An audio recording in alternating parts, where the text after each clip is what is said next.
we need that transcendent standard, that source of what is really good. So exactly what you said, Lori, for beauty to be real in that way, there has to be a source and it needs to be transcendent.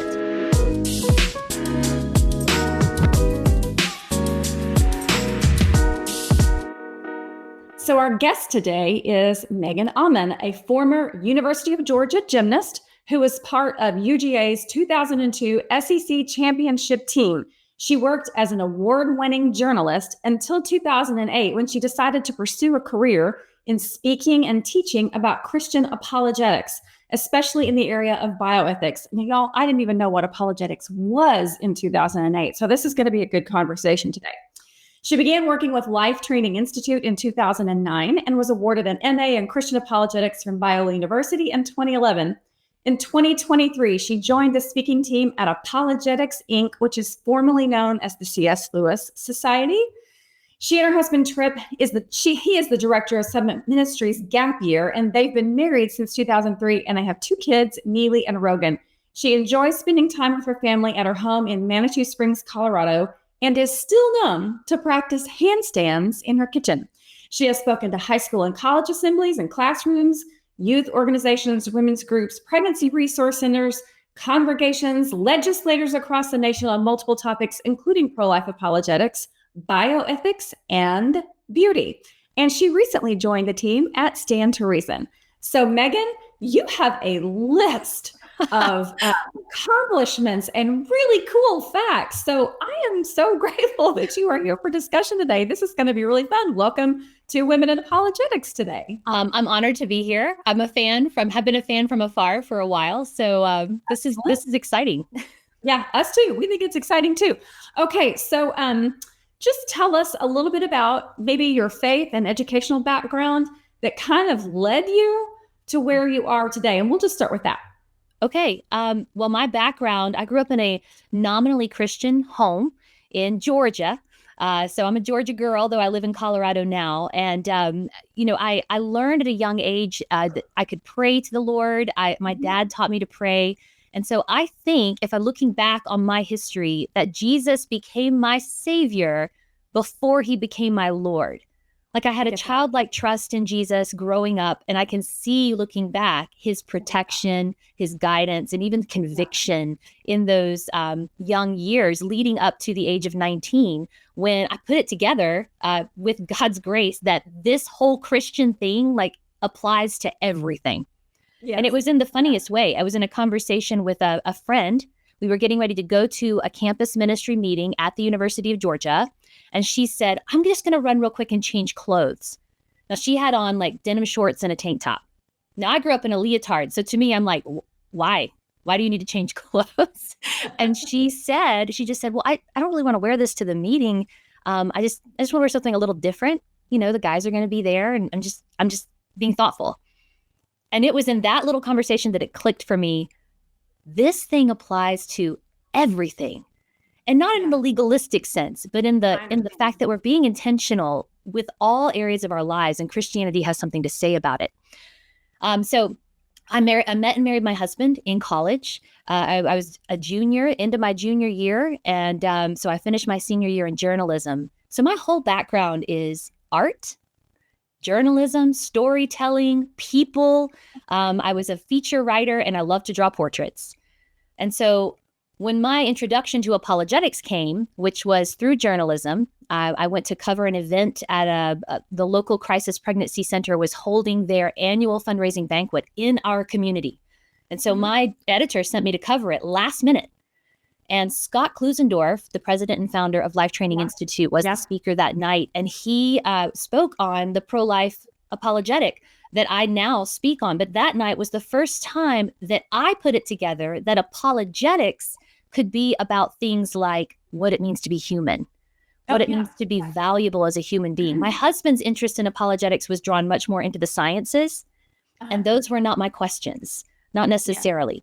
And so my introduction to Christian apologetics came with the realization that the truth could be very beautiful.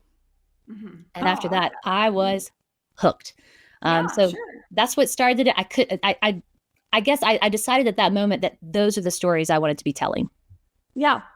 If we could rewind a second, I think for those of us who aren't maybe familiar with the term nominal Christian, that essentially means people who sort of observe Christian holidays, maybe, or Christian ideas, but they don't necessarily have a pattern of discipleship and devotion within their own home. Is that a fair statement? Yes, Okay. I think that's right. Though I had influences, in Yes, the home. yes. The culture that I lived in was very nominally Christian. It was Bible Belt, Georgia. Yeah. Yes. And so you also made a really interesting statement. You said he became your savior. Jesus became your savior before he became your Lord. I think that happens a lot, like in the Bible Belt. I think that kind of thing happens a lot. I think we're seeing that a lot, where people, they're introduced to this idea of, really, it's more like Christian moralism. These are the things that good Christian people do, and these are the things that are off limits. Yes. And so you have to stay on in this column, preferably that your parents and your teachers will tell you, just stay in this column. But it really doesn't have anything to do with the personal recognition of a need for a savior, or the gospel, or your personal sinfulness, or anything like that. And so I think that happens a lot, don't you? That people will kind of get the idea of savior, woo, got that done, whoosh, and then, but they don't. Right. They just check that box. Somebody used to call it, growing up, getting your ticket to heaven stamped, your bus ticket to heaven stamped. But then they don't really understand that means that all of your thinking then should be informed by the Bible. And that, for some reason, is a harder lesson to learn. It is harder. My husband and I lived in Georgia and did ministry together. He was a pastor for about 10 years. And we would talk about the fact that the environment that we were in was very much because of that very thing, because of the legalism that it was steeped in, a lot of moralism. And Christianity is about doing the right things and saying the right things and looking the right way, right? Yeah. We would talk about evangelism in that environment as a little bit like you had to overcome the fact that the people had kind of received a Jesus vaccine. I want to use that term carefully, because clearly that was a long time ago, and that word has different connotations now. But they'd had just enough of Jesus to be immune to the real thing.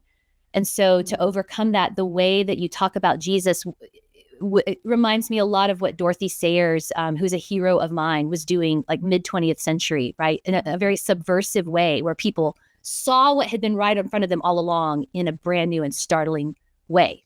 Mm-hmm. Yeah. I agree with that. I love that. Okay. So then you go to college, and it makes all the sense in the world that if you were an artist, then the idea of beauty would be attractive to you. That you would see that you could apply apologetics to these different, instead of just this strictly academic, strictly philosophical or scientific kind of endeavor. That there were smaller chunks, and that beauty had something to do with it. Do you happen to have a favorite apologist or an argument for God's existence or anything like that? Oh my goodness. A favorite is hard. It's hard to get past C.S. Lewis, right? Because so many would go to him. Yeah. I do enjoy the writings of Dorothy Sayers. I think that G.K. Chesterton is one of the most brilliant thinkers who's ever lived. Yes. And when I look way back, I see, I haven't read his works entirely, but I'm very interested in Blaise Pascal. Another one, I think, who he just saw more of the world and was paying attention. So I can't name just one. I'm sure that's true of a lot of people who love this stuff. It's like, what's your favorite color? Like, well, today. Yes, exactly. I like to throw those out because our audience, sometimes I think it's helpful to them to see who we are all reading and studying and being impacted by, because it is such a broad field. Yeah. So, if I could, I remember a moment in, I was studying at Biola University in their MA program. And I was sitting in John Mark Reynolds' class, Dr. John Mark Reynolds. So he would be one also who really kind of, maybe he baptized my imagination, in the way that C.S. Lewis talks about that happening to him. I can totally see that. Okay, so tell us a little bit about the argument from beauty. You have a talk that you give from time to time called Beauty, the Art of War. Love that. Mm-hmm. So let's just get started. I opened the show with the quote that we hear all the time, that beauty is in the eye of the beholder. Yeah. But if that's true, that's a different idea of beauty than perhaps what the Bible describes beauty as. So can you kind of just give us a push and help us get started understanding this concept? Yes. I'm still understanding this concept. So absolutely, I can give you what I'm learning. I think that when we say beauty is in the eye of the beholder, just to pull from some common apologetics terms, that would mean that beauty is purely subjective. Right. Its existence is based upon mere preference. We dictate what is beautiful. We decide what it is. So the relativism that we would often associate with morality is happening, with this value of beauty when we say that. And if a thing is purely subjective, well, that means it's not really real. Okay. And so that causes all kinds of issues in the same way it would with moral relativism. I think that the place that I go to understand this best would be C.S. Lewis, but in his book, The Abolition of Man. When he's writing about values in that book, he describes a conversation between two tourists that the poet Coleridge overheard at a waterfall. And there's more to this story, but to get to the heart of it, one of the tourists described the waterfall as pretty, and the other tourist described the waterfall as sublime, which is similar in definition to beauty. So I can substitute the word beautiful. He was saying, this is beautiful. And Coleridge endorsed the second guy. He said he got it right. But he said the first man had it wrong. And so in reflecting on that conversation, those in C.S. Lewis's time were steeped in a kind of positivism. It's a worldview that says that all that we can know, we learn through science. We learn through the things that we touch, taste, see, hear, and smell. It was very much a product of the Enlightenment and that division between facts and values. And Lewis was pushing back against that. But the positivists of that day were saying, those men weren't really talking about the waterfall. They were just describing their feelings. Yes. That's it. So they were reducing the men's conversation to beauty is in the eye of the beholder. One felt like it was beautiful, the other didn't. Lewis pushes back and said that cannot be the case, because the only way that the one tourist could call the waterfall beautiful is that his feelings were in direct opposition to what he was the quality he was giving to the waterfall. In other words, the only proper translation of his feelings would be, I have humble feelings, because when he looked at that waterfall, it made him feel small. So the beauty was actually a real attribute of the waterfall, an objective reality woven into the reality that is all around us. And it wasn't produced by his feelings. It was simply recognized. Yes. And so he was expressing the waterfall is beautiful.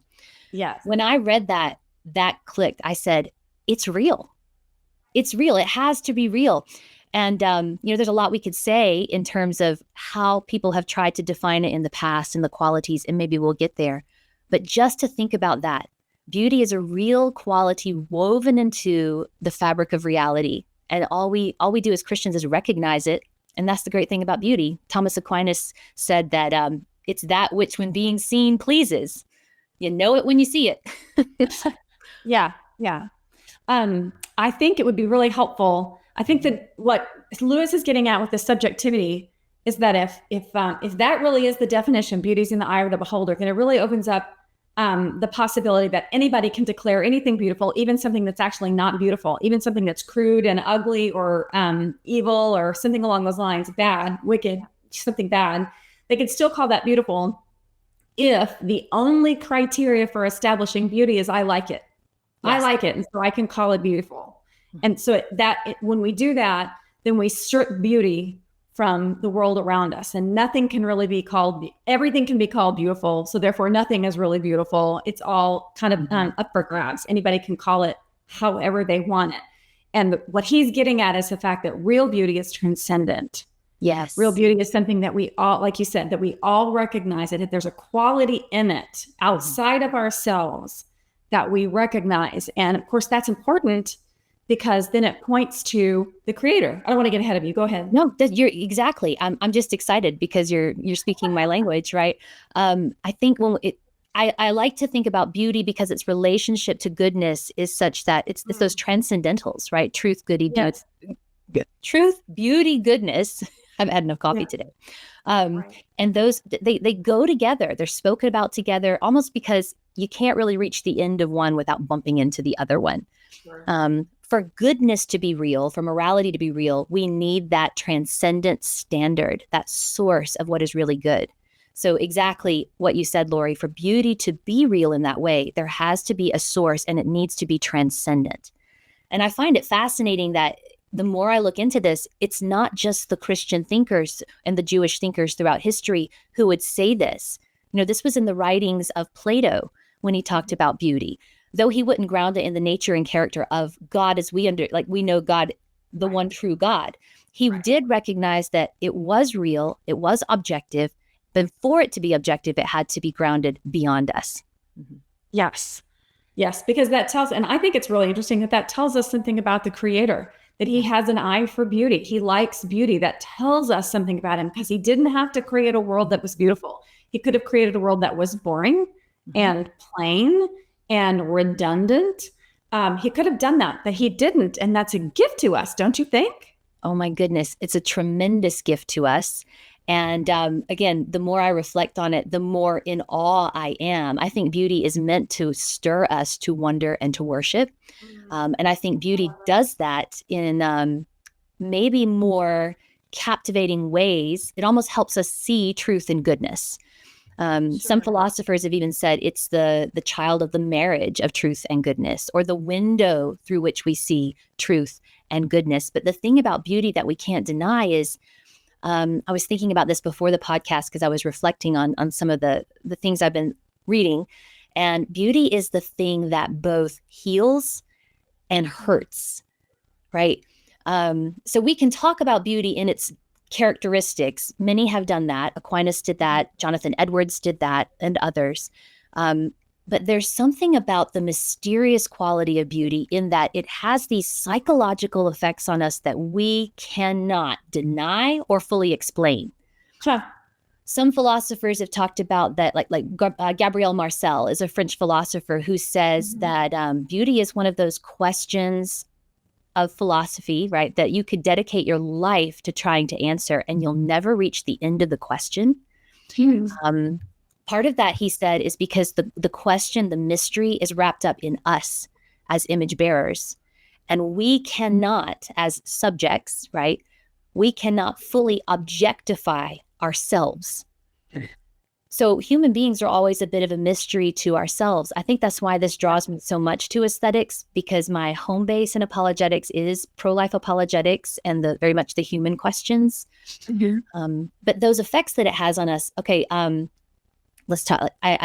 Dr. Peter Kraft is one of my heroes in the faith. He's a Catholic philosopher who has talked so much about beauty, but he would talk about the psychological effects, such as beauty makes us do things that make no practical sense whatsoever, like building our house on the edge of a cliff, or building a multi-million-dollar home on the end of an island where it could be washed away in a moment's notice. The end of the island where my aunt lives, which is off the coast of Charleston, is called Folly Beach. And the whole end of the island is called the washout for that reason, because anytime a major storm comes through, it washes the homes away, and people just build them right back. Why would they do that? Because it's stunning. It's beautiful. So beautiful. Sure. The other thing that I learned in this is that when we encounter beauty in the world, it doesn't just bring us pleasure. If we're honest with ourselves, it actually brings us pain, even terror or fear sometimes, which is why you could be standing and looking at something that's so wonderful, and you begin to tear up, or you begin to cry, and you can't explain why that is. Often people cry at weddings, and they can't explain why it is. It just wells up in them, and it hurts but heals all at the same time. And Lewis talked about that as the longing for home. And then that is, so wrapped up in his argument for desire, I think, is a way to make this argument from beauty. That beauty awakens within us a longing for that which we know must be real, because that's the desire element. We want it, so there must be an answer for it. And yet we can't get at it quite yet.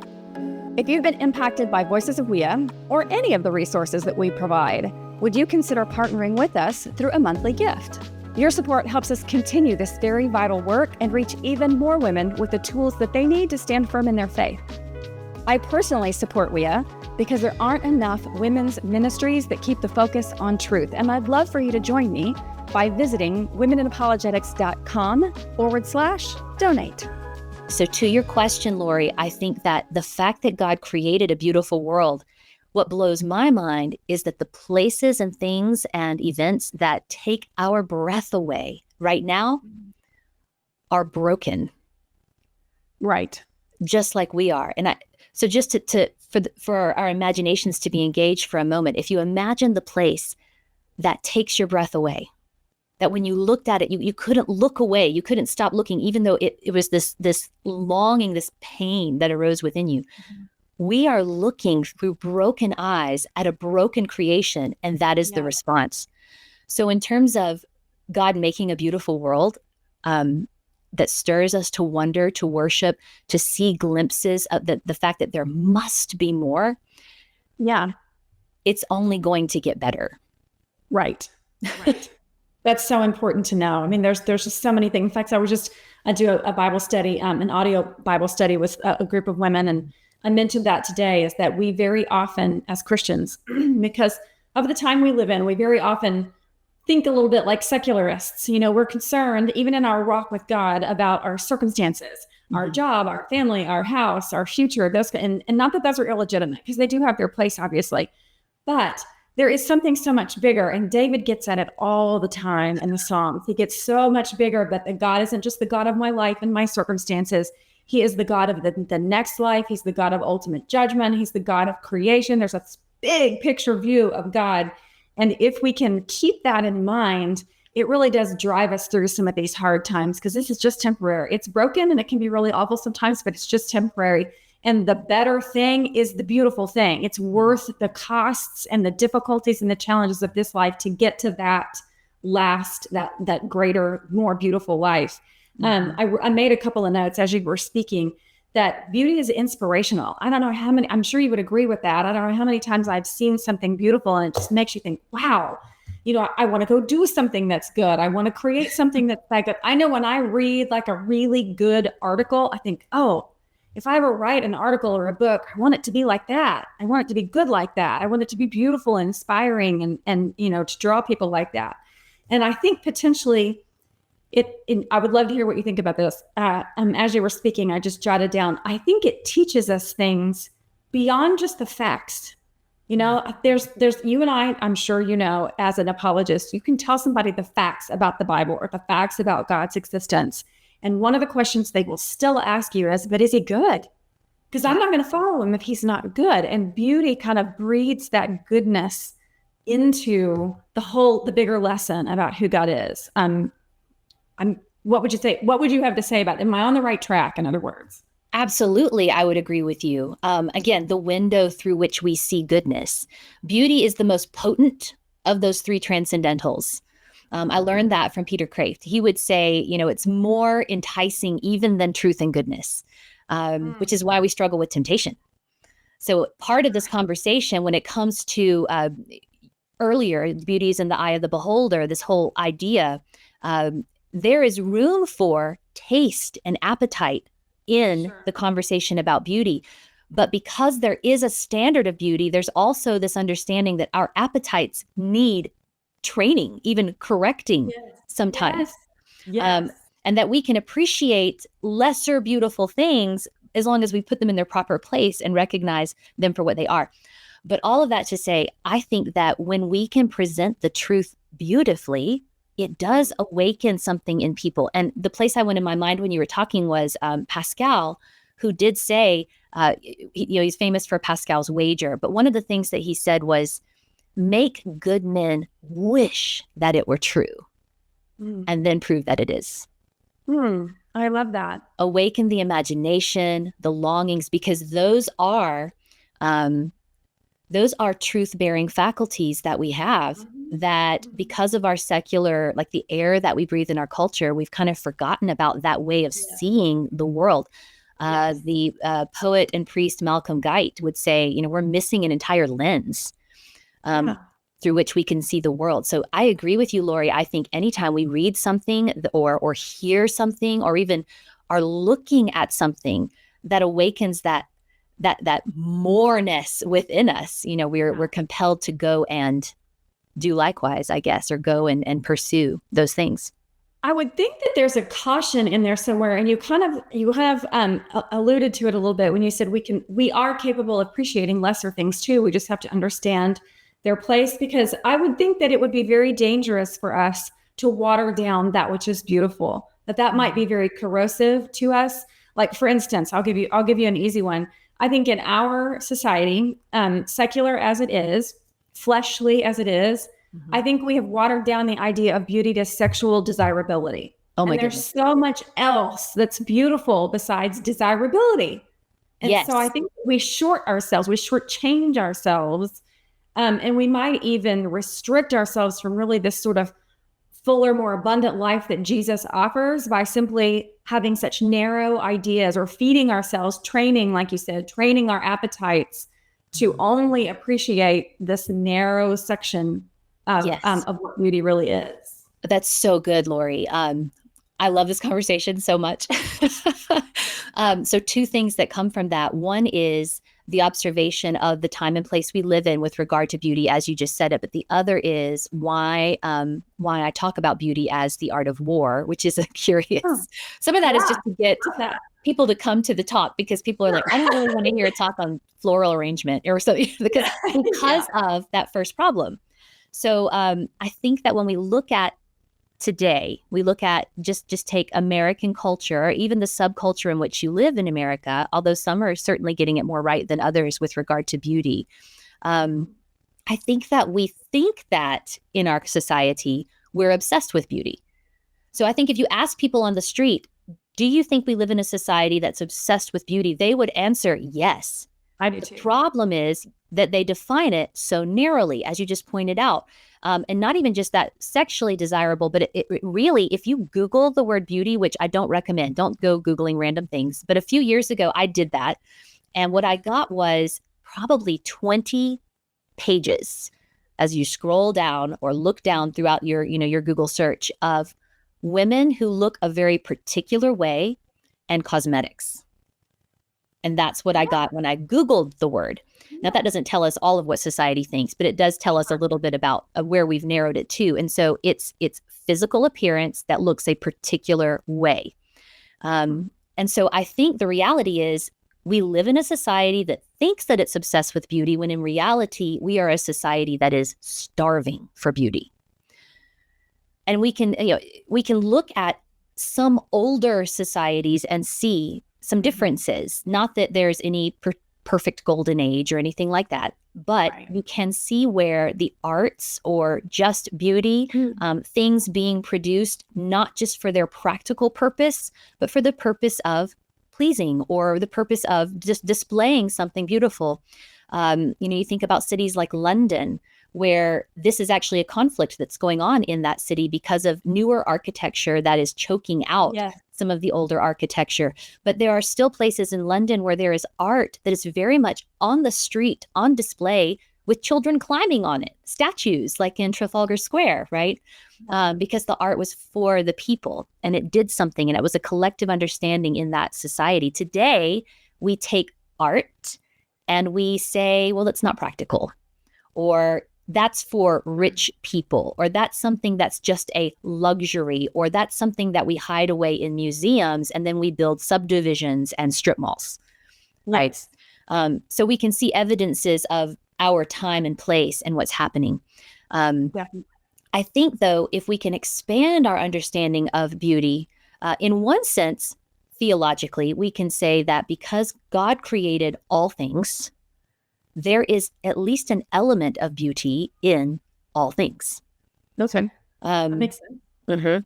And so we simply need to pay attention, just like we do with truth and goodness, to find that which is beautiful, or discover that which is beautiful as we go. Now, there's a lot to that I'm still learning.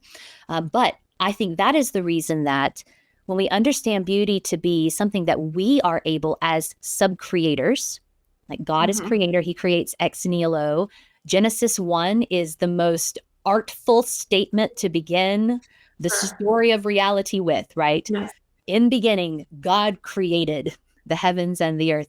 And it goes on to say that the earth was without form, it was void. And so God gave to the world in his speaking forth the two most necessary components for any work of art, form and content. Okay. Our whole creation is his work of art, so to speak. We are the pinnacle works of art. True. Yes. And we are able to create. We do things that the animal kingdom simply cannot do. Yes. So there's an apologetic there as well, or a way of reasoning and understanding through observation. No animals are enjoying a 5-course meal, right? They're just eating. Survival. Yeah. Or sitting around on the patio looking at the sunset going, golly, how wonderful is that? What a beautiful day it is. The inanimate creation does not, is not in awe of itself. Yes.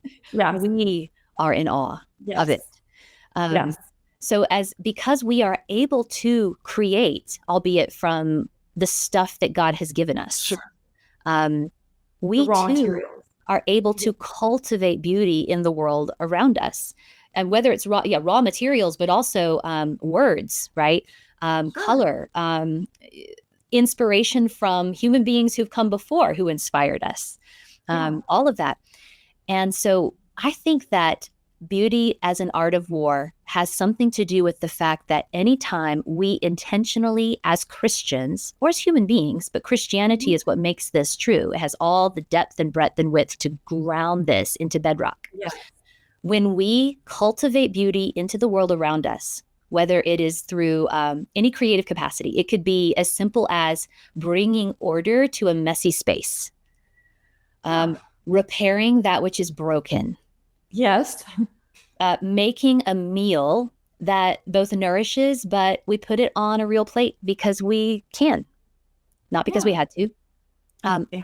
Even those simple little seemingly meaningless things, I think those are ways that we as Christians, because of the reality of what Christ came and did, because of the reality of who God is, we can fight back and push back the dark through those intentional cultivating acts of beauty in the world around us. They can be very small or they can be very big. It could be the Sistine Chapel, or the Lord of the Rings, or whatever.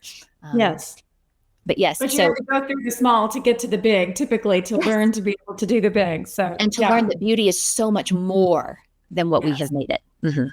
Yes, I love that. I mean, that may be why I'm a sucker for flowers. I love fresh flowers, fresh flowers. Anytime we're having people over, I will go, I'll either order from the florist or I'll go find several bouquets of flowers and just put them all around my house because I want the house to be welcoming. I want them to walk in and see these flowers and feel greeted and welcomed. And I can't help it. I just do.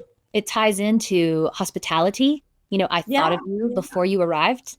It ties into intentional acts of cultivating this, of making a space more welcoming.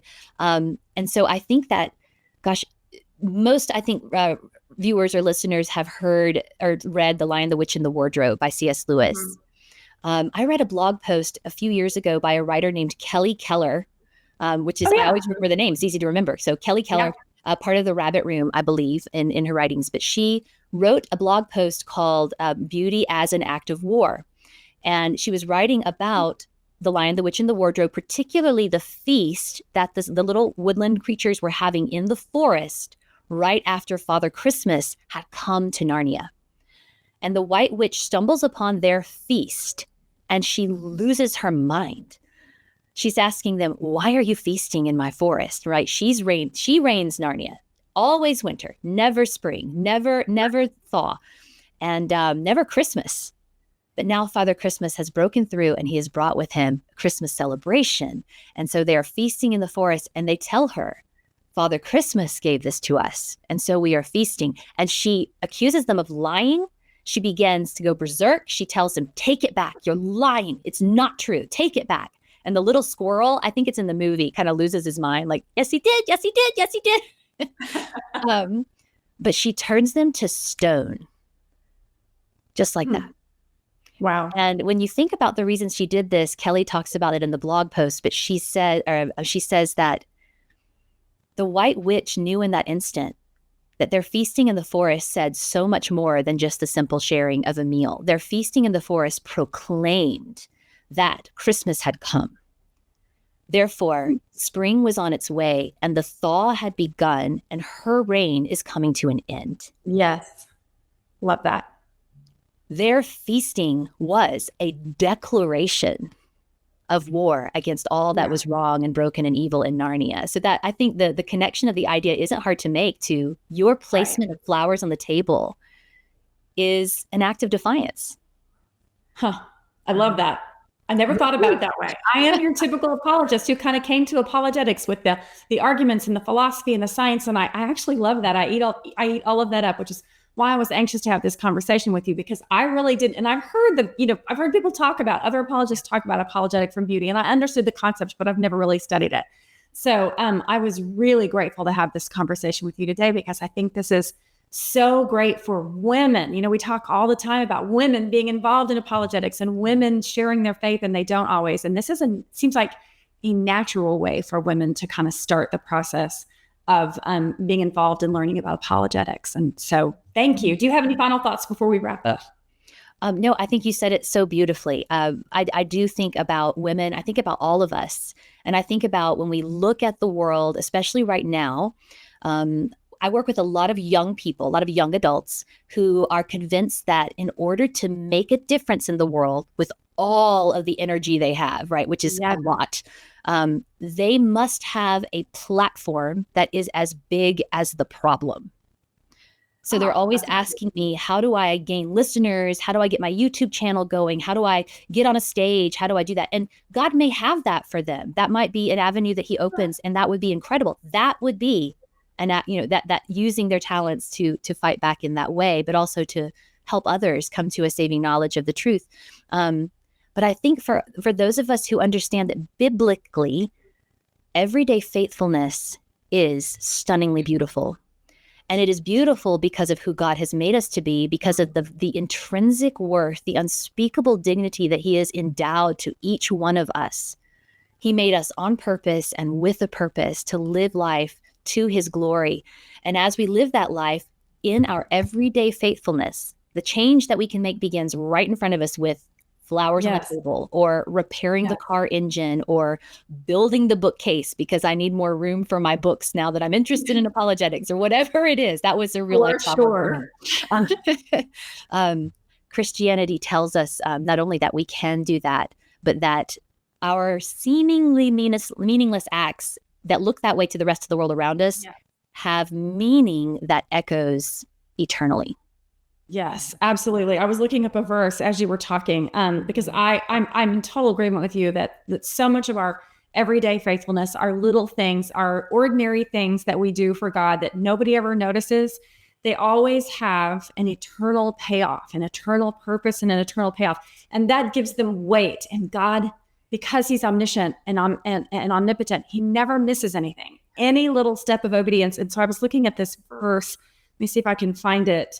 I can't find it. Anyway, is it in Corinthians? Because I always think about this momentary light affliction is preparing us in these faithful acts. That's a great one.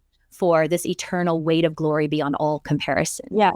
The one I was thinking of, I think it's in Thessalonians, but I couldn't find it really fast, but it talks about, may God bless every little deed done by faith.